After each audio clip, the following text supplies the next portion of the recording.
Number 2, love. Number 3, family. And number 4, loneliness. So ito yung top 4 na calls sa atin dun sa 1553 ng National Center for Mental Health. At nag-peak talaga on the 23rd. Samantala, may mahalagang paalala ng DOH kung may mararamdaman sa katawan, huwag babaliwalain o kung doon sa kalusugan, maiging magpa-check agad kesa lumala pa ang sitwasyon. Mel? Maraming salamat, Oscar Oiga. Dalawa naman ang nasugatan ng ligaw na bala sa magkahiwalay na insidente sa Iloilo at Bacolod City. Isa sa kanila ay isang babae sa Pagvia, Iloilo na nagpapagaling na sa ospital. Ayon sa pulisya, isang lalaki ang nagpaputok ng baril. Nakainom umano ito ayon naman sa mga opisyal ng barangay. Sa Bacolod City naman, iniinala ng ligaw na bala ang sumuga sa lupa at kamay habang nakikipag-inuman. Patuloy na iniimbestigahan ng pulisya ang insidente. Sa akala ng PNP, isa na ang tiyak na nasawi dahil sa ligaw na bala. Dito naman ang inaresto dahil sa indiscriminate firing. 4 sa mga yan ay mga pulis. Ito yung mga baril, pagkakwaroon. Babae sa Mandawi, Cebu. Ipais mo pisiton. Ng tamaan, Bakong purbura ka, nagpabuto ka. O yung kanyon na gawa sa kawayan.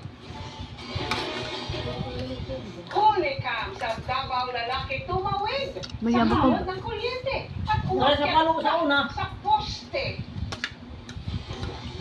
Kabawilan naman sa Mundo, Maynila sa araw ng Pasko. Isang babae ang patay ng tamaan ng ligaw na bala. Wala sa Davao na liwat.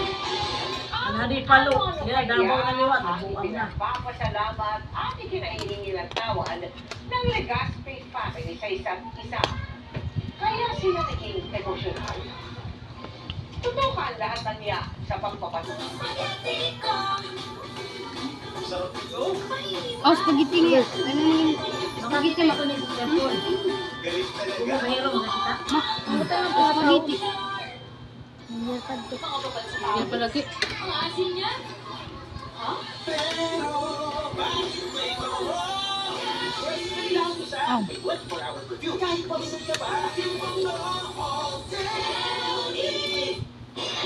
Irritable pero tatilo. Try mo, Vicks Vapor Drops Extra Strong.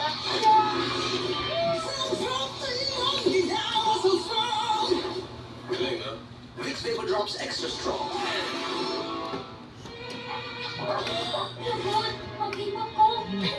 Guys, ang palaya. Pag-Utite Expert Clean. 3 times na guspinis. Mas malinis kaysa iba. Ingat pang bahay. Pag-Utite.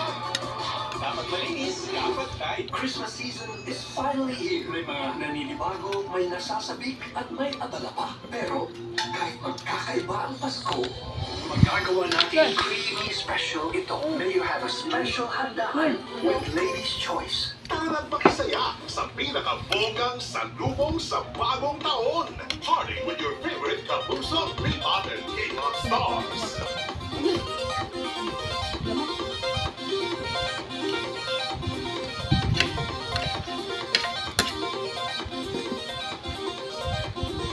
Huwag palampasin ang pinakamalupit na New Year's celebration. Kita Kits sa Ultimate Year-End Party with a special participation of AHO. GMA Kapuso Countdown to 2026. Live from SM Mall of Asia, December 31, 10:30 p.m. on GMA.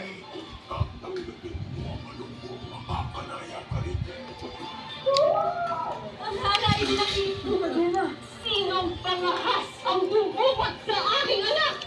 Guys, ang bulalo, guys. For the record, we were not forced to speak today. The person we're gonna meet is someone we've had our eyes on for quite some time. Siya ang may kahanaan ng lahat ng criminal activities dito sa Kalaban. Hindi guys, paksiw guys. Oh my gosh. Baga ang palaya guys.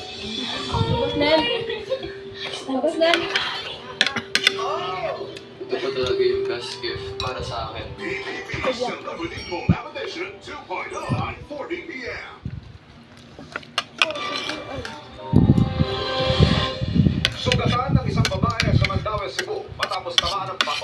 nagaling umano sa lantakan o yung kanyong kawayan. Sadyan sa naman, Oh, guys, ang baka pinaglalabaan kumakain, ng ilang guys. kabataan kaya kinupiska. Nakatutok si Efren Mama ng GMA Regional City. Sunod-sunod na ang pagpapagpo ng boga ng ilang mga kabataan sa Barangay City Heights, General Santos City. Video Hindi na ginawa itong mga kabataan sa San Pedro Street, Barangay Lagaw. Pero maya-maya pa, nagpulasan ng ilang kabataan. May dumating kasing patrol vehicle ng pulisya. Lagaw. Dalawang boga Liko City ng General Santos, Lagaw ang General Santos City Police. Marami Sarap, na guys. mga nakatulog ng boga na nakatakda ng sirahin.